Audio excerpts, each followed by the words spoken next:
কোনো মসজিদ থাকবে না। আমরা অশোকনগরে পাড়ায় পাড়ায় মোড়ে মোড়ে সব মন্দির করা শুরু করে দিয়েছি।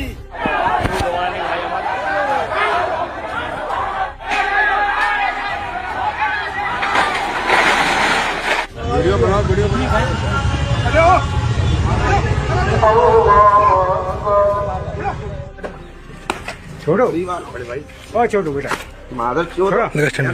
শুরুতে যে ভিডিওগুলো আপনারা দেখলেন সেগুলো আসলে একটি বিশাল ভয়াবহ চিত্রের সামান্য একটি অংশ মাত্র। এ যেন হিমশৈলের চূড়া, যার নিচে লুকিয়ে আছে আরো অনেক গভীর ক্ষত, আরো অনেক পোড়া স্বপ্ন, আরো অনেক চোখের জল। ক্ষমতার মাত্র ৪৮ ঘন্টা না পেরোতেই পশ্চিমবঙ্গ জুড়ে লক্ষ লক্ষ মানুষের বাড়িঘর ভেঙে চুরমার করা হচ্ছে, পুড়িয়ে দেওয়া হচ্ছে মসজিদ, মাদ্রাসা, যে জায়গাগুলো শুধু ধর্মীয় উপাসনালয় নয়, বহু মানুষের হৃদয়ের সাথে যুক্ত স্থান।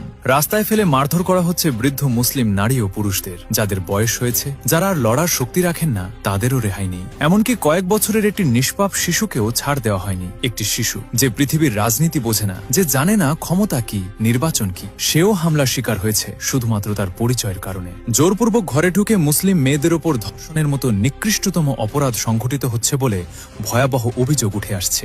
দোকান, শপিং মল, বাসাবাড়ি, যেখানে যা পাওয়া যাচ্ছে সব লুটে নেওয়া হচ্ছে প্রকাশ্যে, দিনের আলোয়, সবার চোখের সামনে। আর এই গোটা তাণ্ডবের মাস্টারমাইন্ড হিসেবে যার নাম উঠে আসছে, তিনি হলেন সদ্য বিজয়ী বিজেপি নেতা শুভেন্দু অধিকারী। আজকের এই প্রতিবেদনে আমরা যথাযথ প্রমাণ ও ভিডিও সহ পুরো বিষয়টি আপনাদের সামনে তুলে ধরব। ভিডিওটি শেষ পর্যন্ত দেখুন, কারণ প্রতিটি তথ্য, প্রতিটি দৃশ্য আপনাকে ভেতর থেকে নাড়িয়ে দেবে। চলুন শুরু করা যাক। ভারত স্বাধীন হয়েছে আজ ৭৭ বছর হলো। এই দীর্ঘ ৭৭ বছরে অনেক কিছু বদলেছে এই উপমহাদেশে, কিন্তু একটি বিষয় বদলায়নি। প্রধানমন্ত্রী নরেন্দ্র মোদীর দল বিজেপি একটিবারের জন্য পশ্চিমবঙ্গে নিজস্ব সরকার গঠন করতে পারেনি। দিল্লির করিডোরে বসে বছরের পর বছর, দিনের পর দিন তারা যে স্বপ্ন লালন করে এসেছে, সেই দীর্ঘ প্রতীক্ষার অবসান হয়েছে এই ২০২৬ সালের পশ্চিমবঙ্গ বিধানসভা নির্বাচনে। বিপুল আসন নিয়ে জয়ী হয়েছে বিজেপি, আর পরাজিত হয়েছেন তিনি, যিনি এত বছর ধরে পশ্চিমবঙ্গকে বুকে আগলে রেখেছিলেন, যিনি এই মাটির মানুষদের অধিকারের কথা বলেছেন প্রতিটি মুহূর্তে, যাকে কোটি কোটি মানুষ